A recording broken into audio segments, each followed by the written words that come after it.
घेराबंदी तेज हो गई है और साउथ कोरिया ने सैन्य साजो सामान की सप्लाई रोकी। रूस को हथियारों से जुड़े उपकरण अब नहीं देगा साउथ कोरिया। तो एक बड़ी खबर यह आ रही है कि जो भी देश दूसरे ब्लॉक में यानी वेस्टर्न ब्लॉक में है यानी अमेरिका के साथ है वो धीरे धीरे करके प्रतिबंध लगाते हुए जा रहे हैं। और इसके साथ एक मैं और जोड़ दूं जो सुनने को मिला है कि अब बताया जा रहा है कि जो मेडिटेरियन सी से होते हुए ब्लैक सी में जो रशियन शिप्स जाते हैं उसको अब टर्की नहीं जाने देगा, क्योंकि वहां जो स्ट्रेट है जो पास है उसको टर्की बंद कर रहा है। तो देखिए किस तरह से अब रशिया के ऊपर प्रेशर बनाने के लिए तमाम जो देश हैं इस तरह के प्रतिबंध लगाने जा रहे हैं। तो इस वक्त की एक और बड़ी खबर आपको हम बता रहे हैं कि रूस को हथियारों से जुड़े उपकरण अब नहीं देगा। मनीष इसमें कुछ ऐड करना देखिए यही सबसे बड़ी बात है, क्योंकि पूरी लड़ाई इस ब्लैक सी को लेकर ही है।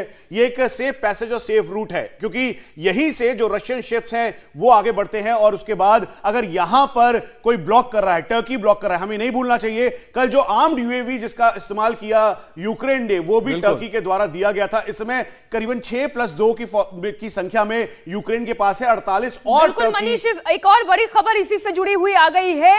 रूस के समर्थन में अब म्यांमार भी उतर आया है। यूक्रेन में रूसी हमले के समर्थन में म्यांमार आ गया है। आप देखिए म्यांमार अगेन एक छोटा मुल्क है लेकिन उसका अपना एक स्टैंड है, उसकी अपनी गवर्नमेंट है, वो ये समझ रहा है कि हमें रूस का समर्थन करना चाहिए। तो रूस के समर्थन में म्यांमार आ गया है। मीनाक्षी मैं इसमें एक चीज जोड़ दूं, उसके बाद मीनाक्षी आप भी इसमें जोड़ देना चीजें, क्योंकि मीनाक्षी ने जो बताया कि म्यांमार इसका जुड़ गया है। तो आप देखिए मैं जोड़ रहा हूं कि ब्रिक्स एक संगठन है जिसमें भारत भी है, रूस भी है, चाइना भी है, साउथ अफ्रीका है और ब्राजील है। ब्राजील ने सपोर्ट किया है रूस का, भारत न्यूट्रल है, चाइना सपोर्ट में है किसके, रशिया के। तो कुल मिलाकर देखा जाए तो जो एक अलग ब्लॉक तैयार हो गया है, कह सकते हैं, क्योंकि कम से कम यूनाइटेड नेशन में तो वो न्यूट्रल स्टैंड में ही है, वोटिंग लेकिन एक ब्लॉक है मीनाक्षी जो रशिया के साथ कहीं ना कहीं नजर आ रहा है।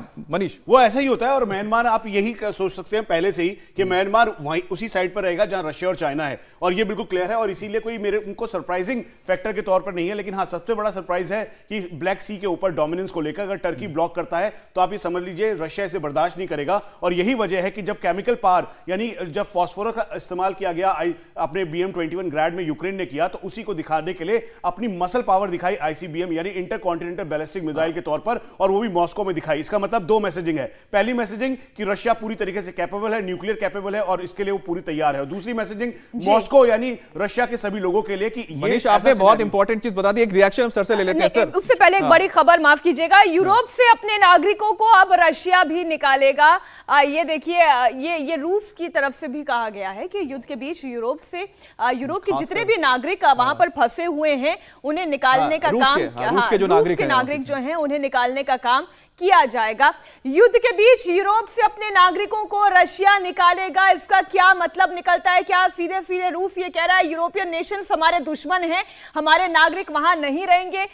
ये एक तरीके से दूरियां बढ़ती जा रही हैं। रूस और यूरोपियन कंट्री में अपने नागरिकों को रशिया निकाल रहा है। बिल्कुल, जैसे कि आप देखिए कि इस युद्ध का सबसे बड़ी जो चीज है वो शायद नेटो कंट्रीज और अमेरिका को जो फायदा हो रहा है वो आज नेटो कंट्रीज इकट्ठे होते जा रहे हैं। पहले इनके अंदर थोड़े थोड़े मतभेद थे, अब पिछले 2 दिनों से हम देख रहे हैं कि सैंक्शन में साथ जुड़ रहे हैं। जर्मनी थोड़ा हेजिटेंट था, पहले फ्रांस हेजिटेंट था, एक एक कंट्री करके जुड़ते जा रहे हैं और नेटो में एक स्ट्रांग होता जा रहा है, जो बहुत बड़ा फायदा। इसीलिए जब हम देख रहे हैं कि शीत युद्ध की तरफ शायद हम वापस जा रहे हैं, ये कि एक दो गुट बनते जा रहे हैं जो क्लियर कट निकल रहे हैं, जैसे मनीष ने बताया। एक डर है क्या सर एक्चुअली कि ये एक डर है, वो ये कह रहे हैं कि आज यूक्रेन, कल को पोलैंड हो सकता है, कल को और नेबरिंग स्टेट्स हो सकते हैं। हम कब तक रशिया को हम इस तरह से फ्री छोड़ दें? नहीं, ये जो है ये एक अमेरिका नेटो कंट्रीज के अंदर डर बिठा के उनके अंदर इकट्ठा करने वाली बात है कि भाई तुम्हें खतरा है, रशिया से खतरा है, क्योंकि नेटो का जो शुरू से उद्देश्य था वो था anti Russia, anti USSR।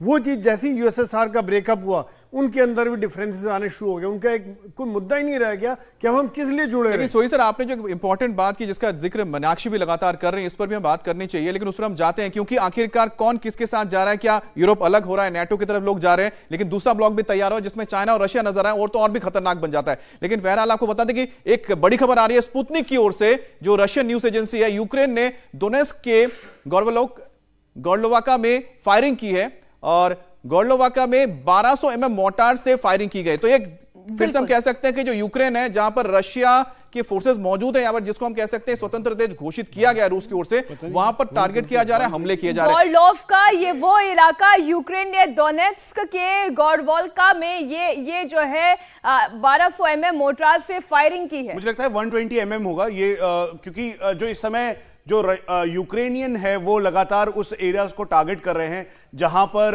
Russian forces का एक साथ बड़ा एक जो कॉन्वॉय है या फिर वो जो बेस है वो है, ताकि वो ज्यादा से ज्यादा नुकसान पहुंचा सके। जिस तरीके से रशियंस स्ट्रेटेजिक टारगेट्स चूज कर रहे हैं, चाहे उनके एफओएल डिपोज हैं या फिर arms ammunition centre, command control centre, तो उसी तरीके से अब यूक्रेन भी कर रहा है और यूक्रेन ये चाहता है कि रशियंस को नुकसान पहुंचाए। एक बार फिर से इंटरनेशनली अगर यूक्रेन बताता है कि 4300 के लगभग अगर रशियन सैनिक मारे हैं, तो एक बार फिर से वो प्रेशर टैक्टिक्स है और ये साइकोलॉजिकल वॉरफेयर है। एक और बड़ी खबर इसी से जुड़ी हुई आ रही है, रूस यूक्रेन युद्ध पर ये बड़ी खबर, लुहांस्क और ज़ाइटमायर में एयर सायरन बज रहा है, लोगों से सुरक्षित जगहों पर जाने के लिए कहा गया है।